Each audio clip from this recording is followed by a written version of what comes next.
के लिए है। ऐसा कोई भी जो सेल्स और मार्केटिंग में हो, ऐसा कोई भी जिसे इन्वेस्टर की तलाश हो, ऐसा कोई भी जिसे नई चीजें सीखने में मजा आता हो। आइडियाज पिच करने से पहले ऑडियंस के दिमाग को समझने की कोशिश करिए। किसी के सामने भी अपनी बात या आइडियाज कैसे रखा जाता है, इस बात का पता हर किसी को होना चाहिए, भले ही आपका प्रोफेशन कोई भी हो। लेकिन ऐसा समय जरूर आता है जब आपको किसी न किसी व्यक्ति को कुछ न कुछ समझाना पड़ता है। लेकिन कई बार ऐसा होता है कि आप कहना कुछ और चाहते हैं और सामने वाला कुछ और ही समझ लेता है। ऐसा इसलिए होता है क्योंकि हमें हमारी बात रखने नहीं आती है। इसी गैप को समझने के लिए हमें इंसानी दिमाग को भी समझना पड़ेगा। इंसानी दिमाग को आप 3 स्टेज में समझ सकते हैं। पहले हिस्से को क्रॉक ब्रेन कहते हैं। ये हिस्सा सबसे पहले डेवलप होता है। ये सिंपल डिवाइस की तरह काम करता है, जिसका काम सर्वाइव करना होता है। इसी से इमोशन जनरेट होता है। इसके बाद मिड ब्रेन डेवलप होता है, जो कि थोड़ा कॉम्प्लेक्स सिचुएशन से डील करता है। तीसरे हिस्से को सोफिस्टिकेटेड नियोकॉर्टेक्स कहते हैं। इसकी मदद से हम कठिन से कठिन सिचुएशन से डील कर पाते हैं। जब भी आप आइडिया को पिच करते हैं तो आप दिमाग के तीसरे हिस्से का ही उपयोग करते हैं। लेकिन अफसोस की बात है कि काफी ऑडियंस उस बात को अपने दिमाग के पहले हिस्से से सुनती है, इसलिए उनका क्रॉक ब्रेन हर बात को इग्नोर कर देता है। इसलिए आपकी कोशिश रहनी चाहिए कि पिच का शुरुआती भाग क्रॉक ब्रेन के लिए ही हो। ब्रेन के पहले हिस्से को सिंपल चीजें समझ में आती है, इसलिए आपकी पिच का शुरुआती हिस्सा बहुत ही सिंपल और क्लियर होना चाहिए। इसी के साथ ही साथ आपको ये भी कोशिश करनी चाहिए कि शुरुआती हिस्से के बाद पॉजिटिव हो। अगर ऐसा होता है तो दिमाग का पहला हिस्सा बात को हायर ब्रेन तक ट्रांसफर कर देता है। इस चैप्टर में आपको ये समझ में आ गया होगा कि इंसानी दिमाग का बेसिक स्ट्रक्चर कैसा होता है। आपको अपने टारगेट का अटेंशन पाने के लिए डिजायर और टेंशन पैदा करना। अपने आइडिया को पिच करते समय सबसे जरूरी बात होती है कि आपके ऑडियंस का ध्यान कहाँ है। क्या उसका ध्यान आपकी बातों में है? अगर नहीं है तो उसका ध्यान आप अपनी बातों की तरफ आकर्षित कैसे करेंगे? इसके लिए रिसर्च के साथ आपकी पिच में डिजायर और टेंशन भी होना चाहिए। आखिर ये 2 चीजें क्या है? डिजायर का मतलब है कि आप ऑडियंस को उनके रिवॉर्ड्स के बारे में बताइए। टेंशन का मतलब क्या है? ऑडियंस को ये भी बताइए कि अगर उन्होंने ये नहीं किया तो उनका क्या नुकसान हो सकता है। ऐसा करने से आपकी ऑडियंस के दिमाग में डोपामाइन और नॉरपेनेफ्रिन को न्यूरोट्रांसमीटर रिलीज होंगे। डोपामाइन हार्मोन रिवॉर्ड्स की वजह से रिलीज होगा। ऑडियंस को ये एहसास होने लगेगा कि आने वाले समय में उन्हें प्लेजर मिलने वाला है। इसी वक्त का फायदा उठाकर आप अपने प्रोडक्ट का डेमो भी दिखा सकते हैं। नॉरपेनेफ्रिन नाम का हार्मोन टेंशन की वजह से रिलीज होगा। इससे टारगेट अलर्ट मोड में जाएगा और ऐसा सोचेगा कि काफी कुछ टेक में लगा हुआ है।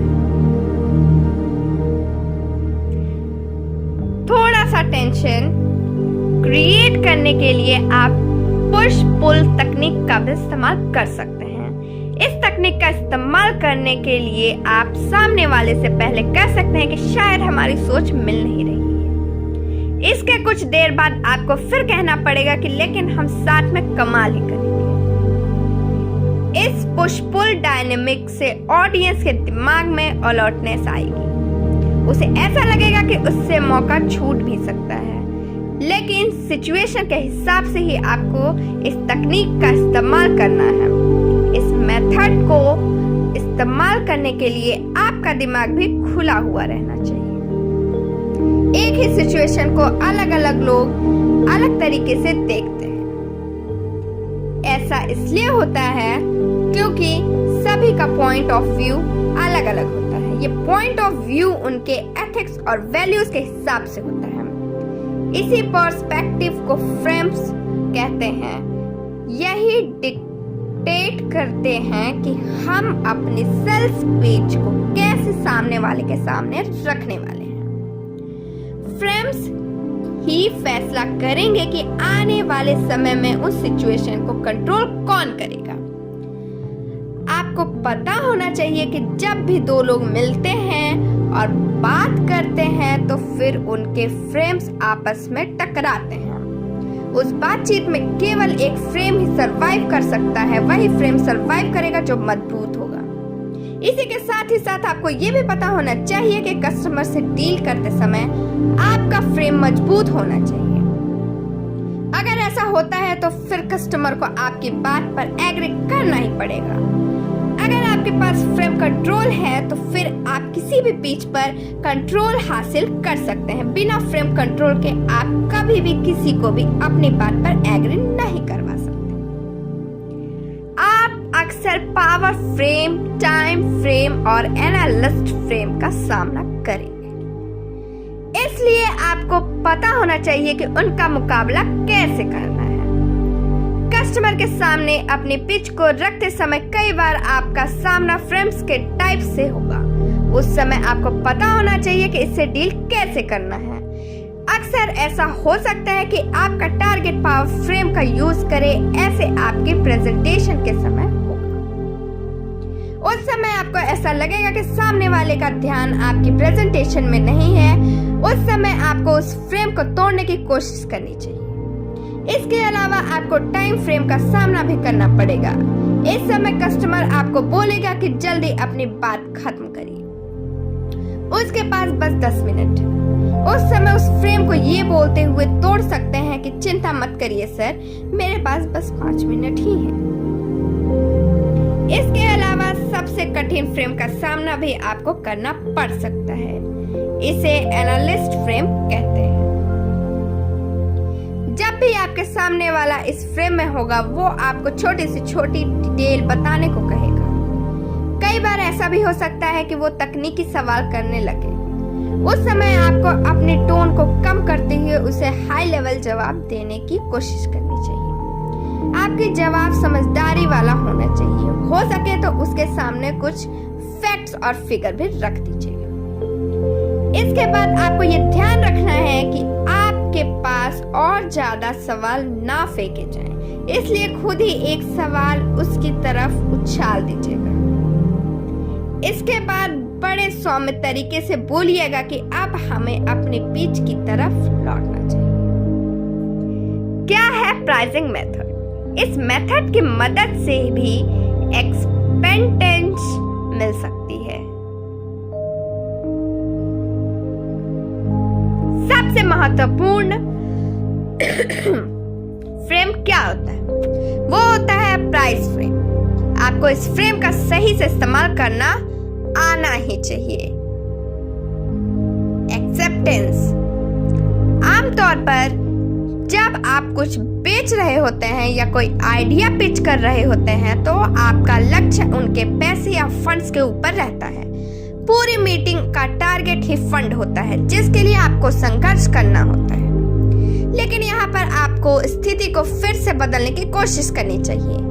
ऐसी सिचुएशन बनाइए कि उन्हें ऐसा लगे कि वो आपके साथ व्यापार करने पर काफी ज्यादा फायदे में रहेंगे। ऐसा इसलिए कहा जा रहा है क्योंकि लोग वही चाहते हैं जो उनके पास नहीं होता। इसलिए खुद की प्राइसिंग करना भी आना चाहिए। BMW जैसी नामी कंपनी का इसी एक विशेष संस्करण M3 के साथ करती है। कंपनी संभावित खरीदारों से एक अनुबंध पर हस्ताक्षर करने की मांग करती है, यह आश्वासन देते हुए कि वे कार की उचित देखभाल करेंगे, अन्यथा वो इस कार को नहीं खरीद सकते। अपने आइडिया को पिच करते समय आपको यह ध्यान रखना है कि टारगेट को कभी भी ऐसा नहीं लगना चाहिए कि आप उसे चेस कर रहे हैं।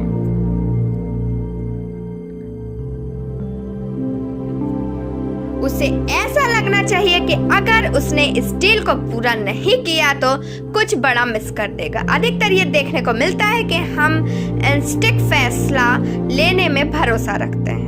बहुत कम लोग ही ऐसे होते हैं जो तर्क के साथ फैसला करते हैं। कई बार तो हम किसी भी चीज के बारे में पूरा जानते हैं ही नहीं और फैसला ले लेते हैं। इसे लोग गट फीलिंग भी कहते हैं। वैसे इसे हॉट कॉग्निशन कहा जाता है। इसी के साथ जो फैसला तर्कों के साथ लिया जाता है उसे कोल्ड कॉग्निशन कहा जाता है। आइडिया पिच करने के बाद आप चाहेंगे कि आपका क्लाइंट हॉट कॉग्निशन की तरफ फैसला ले। इसका मतलब है कि आप तुरंत रिजल्ट अपने पक्ष में चाहते हैं।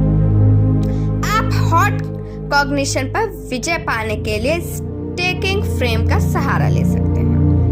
इसके लिए आपको अपने क्लाइंट्स को जल्दी जल्दी कई फ्रेम से रूबरू करवाना पड़ेगा।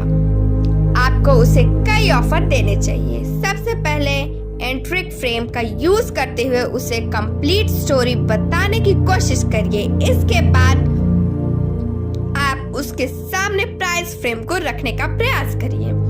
अब उसे इम्प्रेस करने की कोशिश मत करिए। अब उसे ऐसा लगना चाहिए कि डील को क्रैक करने के लिए उसे ही एफर्ट्स लेने पड़ेंगे। इसके लिए आप ऐसा भी कह सकते हैं कि अभी कई इन्वेस्टर से बात हो रही है, हमें फैसला लेना पड़ेगा कि आगे किसके साथ बढ़ना है। इसके बाद आपको टाइम फ्रेम का सहारा लेना है। आपको क्लाइंट से बोलना है कि आपके पास ज्यादा समय नहीं है, प्रोजेक्ट शुरू करना है, इसलिए समय कम है। इस तरह आप क्लाइंट के ऊपर प्रेशर डाल सकते हैं कि वो जल्दी से जल्दी आपकी डील को हाँ कर दे। अगर आप इन तकनीक का इस्तेमाल करते हैं तो फिर आपको काफी ज्यादा फायदा भी होगा। ऐसा माहौल बनाइए कि टारगेट आपको चेस करे। जरूरतमंद बनेंगे तो आपकी कमजोरी नजर आएगी। इसलिए अगर आपको स्टार्टअप करना है तो फिर आपके पास माहौल बनाने की कला भी होनी चाहिए। आज के समय में पूछ भी उसी की होती है जिसके पास समय कम है। जरूरतमंद नहीं दिखने के लिए आप एक फॉर्मूला का यूज कर सकते हैं। इसे स्यूडो ट्विस्ट फिलॉसफी भी कहते हैं। इसके लिए सबसे पहले अपने चाहत को खत्म करिए। टारगेट को ये नहीं पता चलना चाहिए कि आपको इस डील की बहुत जरूरत है, इसलिए टारगेट को ये पहले ही बता दीजिएगा कि आपको उनकी बहुत ज्यादा जरूरत नहीं। दूसरी चीज, अपनी ताकत के ऊपर फोकस करने की कोशिश करिए। इससे क्या होगा, इससे आपकी एक्सीलेंस सामने वाले को नजर आएगी। तीसरा पहलू ये है कि अगर जरूरत पड़े तो वित्त तकनीक का इस्तेमाल करिए। इसका इस्तेमाल ये है कि जब इन्वेस्टर को लगे कि आपको उसके पैसे की जरूरत है, तभी आप कुछ ऐसा कहिए कि मुझे नहीं लगता है कि हमारी वाइब मैच कर रही है। इससे ऐसा होगा कि आपका टारगेट ही आपको चेस करेगा। आप भी जानते होंगे कि सामाजिक डिस्कशन में सोशल स्टेटस का रोल काफी ज्यादा रहता है। किसी भी तरह के डिस्कशन में उन लोगों को कंट्रोल रहता है जिनका स्टेटस हाई होता है। हमेशा देखा गया है कि ऐसे लोग अल्फा पोजीशन में रहते हैं, यानी डिस्कनेक्शन को कंट्रोल ही ऐसे लोग करते हैं, बाकी लोग तो बस बीटा पोजीशन में रहते हैं। अगर आप किसी इन्वेस्टर के सामने आइडिया पिच करते हैं, आपको उस इन्वेस्टर से पैसे चाहिए होते हैं, ऐसी स्थिति में आप बीटा पोजीशन में आ जाते हैं। इसलिए आपको ऐसी कोशिश करनी चाहिए कि सामने वाला कभी भी अल्फा पोजीशन में ना आ सके। उसको ये एहसास ही नहीं होना चाहिए कि आपको उसकी बहुत जरूरत है। ऐसा कैसे किया जा सकता है? इसके लिए इस किताब के समरी में लेखक ने आपको समझा दिया है, इसलिए अल्फा पोजीशन को हायर करने की कोशिश करिएगा। एक बार आपके पास ये स्टेटस आ जाएगा तो फिर डिस्कशन का कंट्रोल भी आपके ही हाथों में होगा। उस स्टेटस की मदद से आप अपनी बातों को अपनी टर्म्स पर कर सकेंगे। इससे आपकी पिच को काफी ज्यादा फायदा भी मिलेगा। अपनी पिच को शॉर्ट और सिंपल रखने की कोशिश करिए। अपनी पिच की शुरुआत करने से पहले ही अपनी ऑडियंस को बता दीजिएगा कि आपकी पिच छोटी होने वाली है।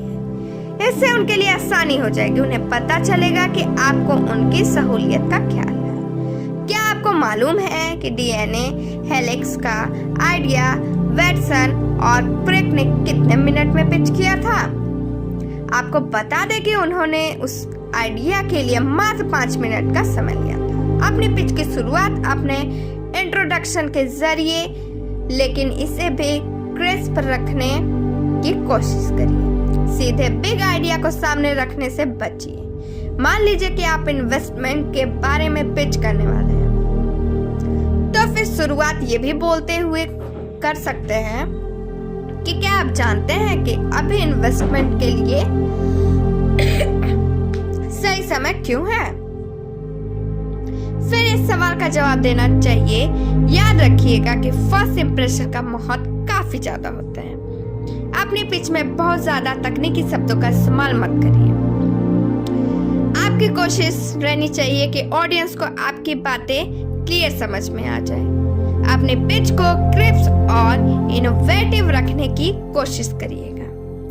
आपकी पिच से ही इन्वेस्टर को अंदाजा हो जाएगा कि आप कितने ज्यादा इनोवेटिव हैं। आपकी कोशिश रहनी चाहिए कि आपकी पिच से ही उन्हें पोटेंशियल के बारे में पता चल जाए। याद रखिएगा, किसी से भी पैसा निकलवाना आसान नहीं होता है, इसलिए आपको इनोवेशन के साथ साथ समझदारी का भी सहारा लेना चाहिए। इकोनॉमिक, टेक्नोलॉजी और टारगेट ऑडियंस के बारे में अपने ऑडियंस को अच्छे से समझाने की कोशिश करिए। इन फैक्टर्स को सरल शब्दों के उपयोग से समझाइएगा। याद रखिएगा, आपकी पिच शॉर्ट, सिंपल और क्रिस्प होनी चाहिए। यही एक टिप है जिससे आपके आइडिया को एक नई उड़ान मिलेगी। उस उड़ान के लिए आपको इन्वेस्टर के दिमाग से भी खेलना पड़ सकता है। सारांश, किसी भी सोशल एनकाउंटर में जहां आपको रिजल्ट चाहिए, वहां बहुत जरूरी है कि सिचुएशन कंट्रोल में होना चाहिए। सिचुएशन को अपने कंट्रोल में रखने के लिए स्टाफ के कई मेथड्स को बताया गया है। उन मेथड्स को इस्तेमाल कैसे करना है, इस सवाल का जवाब आपको खुद से ही पूछना पड़ेगा। अगर आपके पास फ्रेम कंट्रोल है तो फिर आप किसी भी पिच पर कंट्रोल हासिल कर सकते हैं। बिना फ्रेम कंट्रोल के आप कभी भी किसी को भी अपनी बात पर एग्री नहीं करवा सकते हैं। अब समय आ गया है कि आप अपनी उड़ान को रफ्तार दीजिए। आज के लिए बस इतना ही। Thank you, bye bye.